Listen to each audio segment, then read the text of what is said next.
Bueno, siguiendo con la explicación anterior de la clasificación de Forrest, esto nos va a permitir saber cuál va a ser el tratamiento más adecuado.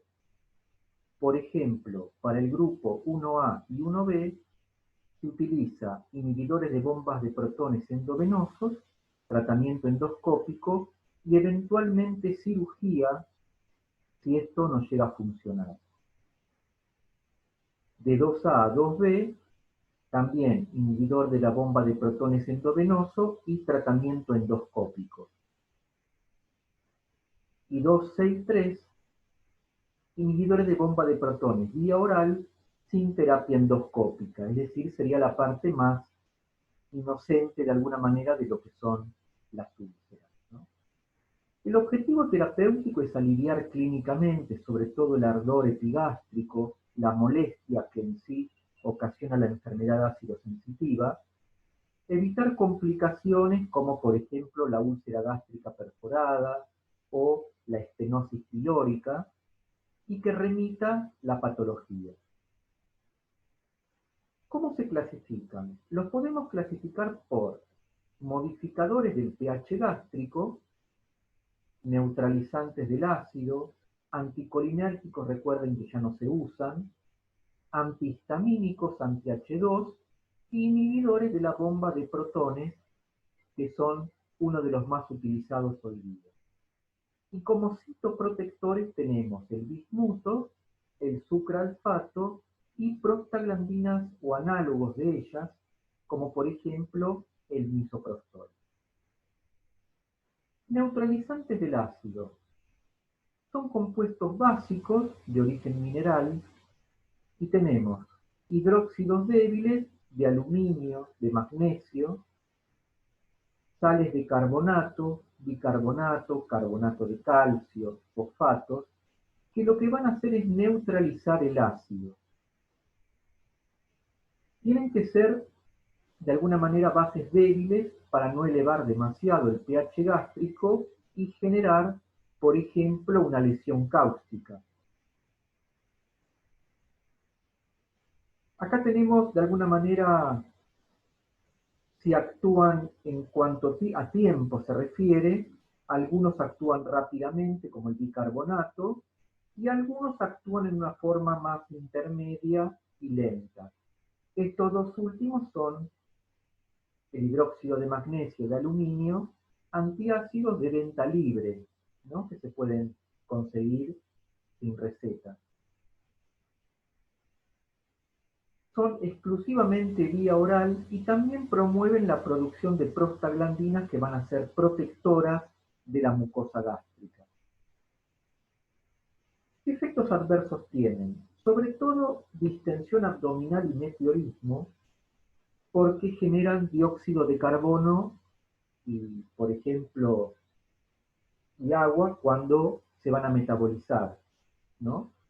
Y también, como son bases, en exceso pueden generar alcalosis metabólica. Evidentemente, si yo a un sujeto le doy bases en forma exógena, puedo generar alcalosis metabólica. También puedo generar hipercalcemia, hiperfosfatemia y cálculos en la vía urinaria, ¿no? Llegado a un extremo. El hidróxido de aluminio genera constipación y el hidróxido de magnesio puede dar diarrea. El hidróxido de aluminio hay que tener precaución, sobre todo en pacientes que tienen insuficiencia renal. Interacciones. Bueno, las interacciones son muchísimas, podrían ocupar páginas enteras de libros, ¿no? Simplemente esa forma ilustrativa para que lo vean, pero no hace falta que recuerden de memoria todas las interacciones que tienen los antiácidos, que de por sí son bastantes.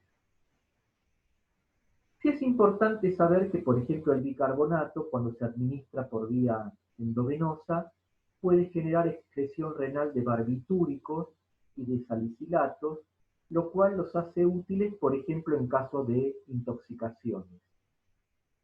Y también puede hacer que se excreten menos anfetaminas, drogas básicas, ¿no? Como por ejemplo la pseudoefedrina, quinidina. Estas dos últimas no se utilizan tanto, en realidad estas tres en general son bastante poco utilizadas hoy día. Bloqueantes H2. Este es un capítulo importante, son uno de los primeros que verdaderamente aparecieron. Son antagonistas competitivos del receptor H2 a nivel de la célula parietal. La droga patrón es la cimetidina, que ya no se utiliza. Esta no se comercializa más y provocaba de alguna manera muchas interacciones y trastornos de la esfera endocrinológica. La que sí se usa mucho es la ranitidina y otros derivados.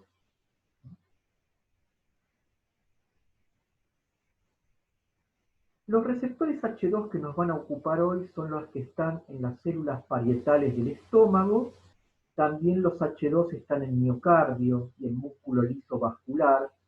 En miocardio, en personas predispuestas, pueden disminuir la frecuencia cardíaca. Suprimen la secreción basal de ácido, obviamente la estimulada por histamina, e inhiben la secreción diurna y nocturna de ácido clorhídrico, sobre todo la secreción nocturna, que es la que más depende de la histamina. Por eso estos compuestos se utilizan generalmente, se dan antes de acostarse. Generalmente bloquean un gran porcentaje de la secreción ácida y un poco menos de la secreción diurna. Acá vemos un cuadro farmacocinético de biodisponibilidad oral, Tmax, volumen de distribución. Y lo que podemos observar como importante es la potencia de la famotidina, que puede ser de 20 a 50 veces más potente que la ranitidina. Efectos adversos de los anti-H2. No son muchos, verdaderamente se tolera bastante. Náuseas, cefalea, pero verdaderamente son fármacos muy bien tolerados. Hiperprolactinemia causaba sobre todo la cimetidina, que ya no se utiliza. Pueden elevar las transaminasas, muy poco frecuentemente. ¿Y cuáles son las indicaciones de los anti-H2? Obviamente úlcera péptica, enfermedad por reflujo gastroesofágico. Se utiliza a este fin mucho más los inhibidores de la bomba de protones. En la dispepsia no ulcerosa es muy controvertido, y también en la prevención de hemorragia para prevenir la gastritis por estrés. Inhibidores de la bomba de protones. Estos fármacos son muy utilizados, son muy eficientes. El primero de todos ellos fue el omeprazol, y después fueron saliendo otros derivados, sobre todo con algunas variaciones farmacocinéticas. Van a inhibir de manera irreversible la bomba de protones, por lo cual cuando uno lo administra puede llegar a actuar hasta 3 días seguidos, aunque uno lo suspenda, y son la etapa final de todos los mecanismos de secreción de ácido. Son compuestos que se activan a pH ácido, tienen una biodisponibilidad pH dependiente, se metabolizan a nivel hepático, por lo cual hay que tener precaución, a veces pueden llegar a dar insuficiencia hepática en muy contadas veces. Inhiben todo tipo de secreción ácida y pueden llegar al 98% de inhibición de la secreción diaria. ¿Cuándo darlo y por qué? Generalmente se prefiere darlo a la mañana antes del desayuno, porque es el momento en que todas las bombas de protones están actuando en su mayor intensidad. Usos terapéuticos. Enfermedad por reflujo, son de elección. Úlcera. En dispepsia es controvertido para prevenir la gastritis por estrés, y en el gastrinoma y otros trastornos hipersecretorios, como por ejemplo el síndrome de Zollinger-Ellison. Esto es la dosis o la forma de administración en hemorragia digestiva alta aguda, no hace falta que lo estudien, sino que simplemente lo sepan para su futura práctica. Cada comprimido viene de 20 miligramos y a nivel endovenoso viene de 40 miligramos.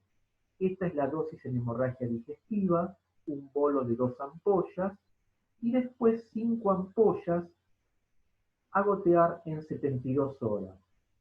Posteriormente, 20 a 40 miligramos día por el transcurso de 6 semanas. Tiene pocos efectos adversos, pero sí hay que prestarle importancia a la función hepática y a la posibilidad de insuficiencia hepática en muy contados casos, verdaderamente con una incidencia muy baja. Por lo general son fármacos muy bien tolerados. En el capítulo de citoprotectores tenemos el sucralfato, que es una cubierta que se polimeriza el pH ácido, es como si fuera un film que se coloca sobre la superficie gástrica, protegiéndolo de las ulceraciones. Absorbe, que no es lo mismo que absorber, sino que aglutina pepsina y ácidos biliares, y protege la zona de la microcirculación. Efectos adversos muy pocos, verdaderamente el sucralfato es totalmente, no digo inocuo, pero muy inofensivo. Puede haber náuseas, diarrea o constipación, pero no tiene grandes efectos adversos. El bismuto es un coloide que tiene distintos compuestos, aumenta la producción de moco e inhiben a la pepsina, absorbe enterotoxinas bacterianas, por lo que sirve para la diarrea del viajero. Hay que tener precaución que como es un derivado del salicilato, puede provocar en pacientes renales insuficiencia renal, ¿no? Por lo cual hay que tener un poco de cuidado. Tiene efecto antibacteriano contra el Helicobacter pylori. Se elimina fundamentalmente por heces y puede dar pseudomelena, que es coloración negra oscura de las deposiciones. Por eso hay que advertirle al paciente que no se asuste, ¿no?, cuando observa esto. Después tenemos agonistas de las prostaglandinas como el misoprostol, agonista de la prostaglandina E1, es un análogo. Inhiben la secreción de clorhídrico y aumentan la secreción de moco y bicarbonato, efecto protector o citoprotector de la mucosa gástrica. Se elimina a nivel renal, tiene una gran biodisponibilidad, y los efectos adversos son la diarrea, dolores cólicos porque son prostaglandinas, y puede ser abortivo. Precaución muy importante. Y con esto finalizamos lo que sería la clase de antiácidos.